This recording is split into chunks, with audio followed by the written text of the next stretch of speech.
पर press conference कर क्या कुछ कहा, आपको सुनाते हैं।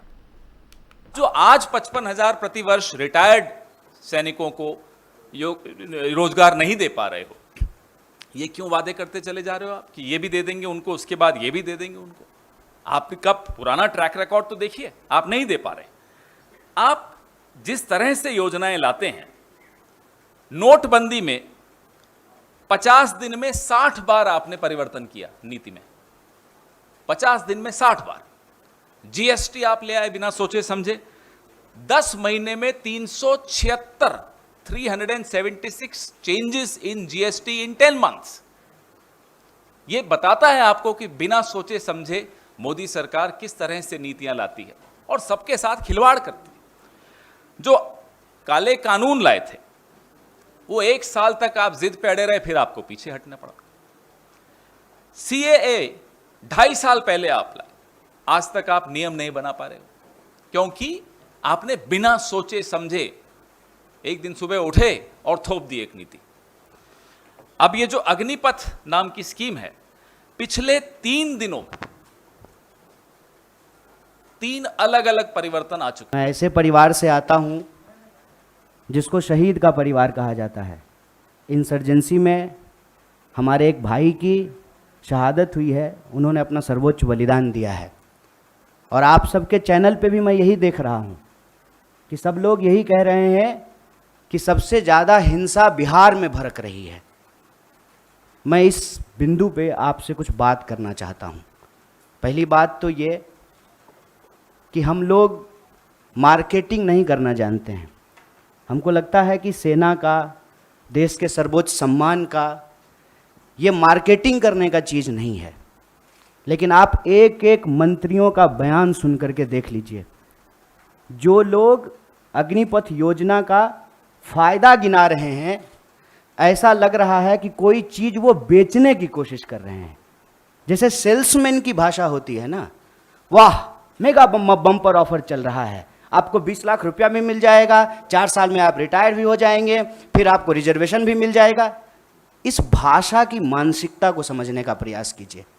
ऐसा लगता है कि रेलवे स्टेशन के बाहर कोई चूहा मारने की दवा। जो आज दिल्ली के उप मुख्यमंत्री और आम आदमी पार्टी नेता मनीष सिसोदिया ने केंद्र सरकार की सेना में भर्ती वाली अग्निपथ योजना को लेकर के तंज कसा है।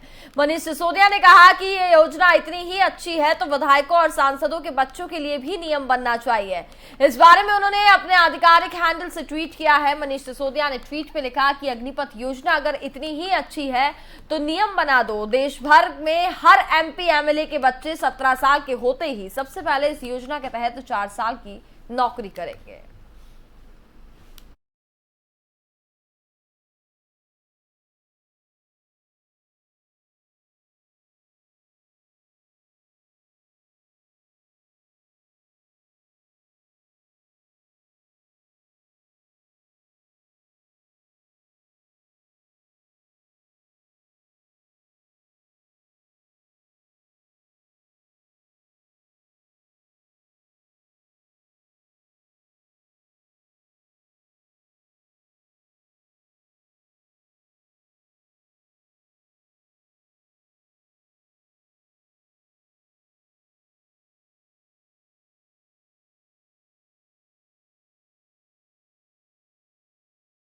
अफगानिस्तान की राजधानी काबुल में सिखों के गुरुद्वारे करते परवान पर भीषण आतंकी हमला हुआ है।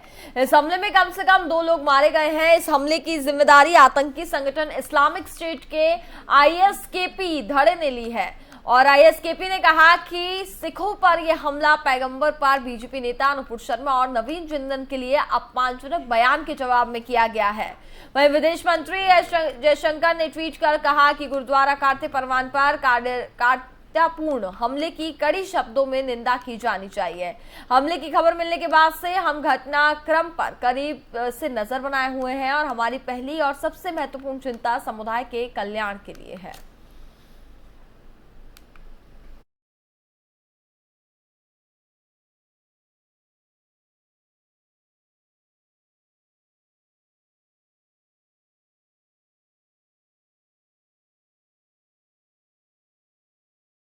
बनारस जाने के लिए बरेली एयरपोर्ट पहुंचे आजम खान ने अग्निपथ योजना को लेकर के एक बड़ा बयान दिया है। प्रदेश में जो हालात हैं उससे अच्छी तानाशाही होती है। उन्होंने कहा कि आजम खान के मुताबिक जो अग्निपथ योजना में युवाओं का कितना हित है ये सामने दिखाई दे रहा है। प्रदेश जल रहा है। जब सरकार में मैं मंत्री था तब मुझ पर और मेरे परिवार पर मुर्गी चोरी, बकरी चोरी, शराब की दुकान लूटने का आरोप लगाया जा रहा था। ऐसे में आप खुद ही समझ सकते हैं कि सरकार की कार्यप्रणाली किस स्तर की हो रही है। क्या कहेंगे, सब दिख रहा है आपको, कहना ही क्या है। देश भर के युवा जो है सड़कों पर उतर रहे हैं, आगजनी हो रही है, लेकिन सरकार जो कह रही है ये युवाओं के हित में है योजना। ये वो हित सामने दिख तो रहा है, हित जल रहा है। क्या होना चाहिए इस योजना को बंद कर देना चाहिए क्या? मेरे कहने से न बंद हो जाएगी न मेरे कहने से शुरू हुई है। मैं आपका नजरिया क्या है इस पूरी योजना, अग्निपथ योजना? जो शख्स 3 साल बाद जेल से छूट कर आया वो क्या कहेगा? मुर्गी चोरी, बकरी चोरी, दफा डकैती, मैंने, बीवी ने, बच्चे ने, सब ने मिलकर शराब की दुकान लूटी, 16,000 रुपये का गल्ला लूटा, जबकि मिनिस्टर था। तो जहाँ ये स्तर हो वहाँ क्या कह सकते? क्या कहेंगे, तानाशाही चल रही प्रदेश में क्या? इससे अच्छी होती, क्या कहेंगे। जनपद रामपुर में लोकसभा की सीट के लिए 23 जून को उपचुनाव होने हैं। यहां पर 5 विधानसभा हैं, जिनमें 2 पर सत्तारूढ़ बीजेपी का कब्जा है, तो वहीं 3 सीटें सपा के खाते में है। आजम खान के अपने सांसद पद से इस्तीफा देने के बाद यहां पर उपचुनाव पूरे शबाब पर है। बसपा और कांग्रेस हथियार ढल चुकी है, तो वहीं सपा और बसपा के प्रत्याशी पूरे दमखम के साथ आमने सामने हैं। ऐसे में एफएम न्यूज ने शहर विधानसभा क्षेत्र की जनता से चुनावी मुद्दों के बारे में बातचीत की। आपको सुनाते हैं क्या कुछ कहा। आजम खान के सांसदी से इस्तीफा देने के बाद यहाँ पर उपचुनाव हो रहे हैं और इसी सिलसिले में हम जनता के पास पहुँचे हैं, जनता के बीच पहुँचे हैं। तो यहाँ के जो स्थानीय बाशिंदे हैं उनसे जानने की कोशिश करेंगे क्या कुछ है और किस तरीके से वो वोट करेंगे इस उपचुनाव में। जी मेरे साथ ऋषि भाई हैं, आइए उनसे बात करते हैं। ऋषि भाई, जिस तरीके से ये चुनाव हो रहा है, ये उपचुनाव आजम खान के इस्तीफा देने के बाद लोकसभा का चुनाव है, तो क्या नज़रिया आपको, किस तरीके के मुद्दे रहने चाहिए और किस तरीके से ये चुनाव होना चाहिए?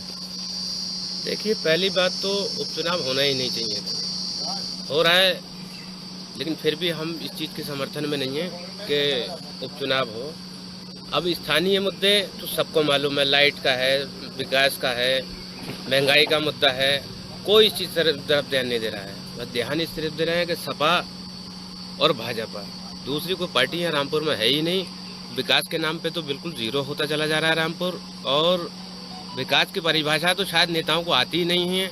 लोकतंत्र है, अपनी अपनी बात कहने का सभी को अधिकार है, लेकिन देखने में कुछ ऐसा लग रहा है कि अब तो सामने से एक दूसरे पे कटाक्ष किया जाता है कि आप ये हैं, जबकि ऐसा नहीं होना चाहिए। आजम खान के सांसदी से इस्तीफा देने के प्रयागराज जिले के एक गांव की रहने वाली किसान की बेटी अंशिका यादव ने यूपी बोर्ड द्वारा जारी किए गए इंटर के रिजल्ट में पूरे उत्तर प्रदेश में दूसरा स्थान हासिल किया। अंशिका यादव से एफएम न्यूज ने खास बातचीत की। आपको सुनाते हैं कि उन्होंने क्या कुछ कहा। तो आप पूरे यूपी में दूसरे नंबर पे हैं, कैसा महसूस हो रहा है आपको? सर, आज बहुत खुशी महसूस हो रहा है। अच्छा, हाँ। तो आप इसका श्रेय किसको देना चाहेंगी? अपने गार्जियंस को और टीचरों को। टीचर को देना चाहेंगी। और आपने कभी एक्स्ट्रा क्लासेस की थी कॉलेज के अलावा, कि सिर्फ कॉलेज में ही आपने पूरी पढ़ाई की है? सर, मैंने कॉलेज में ही पूरी पढ़ाई की है। अच्छा। और एक्स्ट्रा क्लासेस नहीं की हैं, और स्कूल में ही चलती थी एक्स्ट्रा क्लासेस, सर लोग चलवाते थे। अच्छा, हाँ। तो ये बताइए कि इन सब के बीच में आपने बड़ी मुश्किलों का सामना करना पड़ा होगा आपको, कि घर की भी जिम्मेदारियां हैं आपके सर पर, घर के कामों में आप हाथ भी बटाती हैं, तो ऐसे में पढ़ाई को पूरा कर पाना एक चैलेंज से साबित होता है। तो इसमें आपने कैसे अपने आप को इतना एक्सटेंड किया है और पूरे यूपी में दूसरा नंबर लाई हैं? सर, मुझे घर की जिम्मेदारियों उतना नहीं था। अंशिका जो है आपकी बच्ची है, हाँ। ये पूरे यूपी में दूसरा नंबर लाई है। कभी सोचा था आप लोगों ने कि हमारी बच्ची दूसरा नंबर पूरे यूपी में लाएगी? हमारी बच्ची सोचा था कि इलाहाबाद टॉपर आएगी। अच्छा, इलाहाबाद टॉपर आएगी, लेकिन पूरे यूपी की टॉप की ये बच्ची आपकी दूसरे नंबर पे आई है। हाँ। और इसी के साथ फिलहाल इस बुलेटिन में बस इतना ही। देखते रहिए एफएम न्यूज। नमस्कार।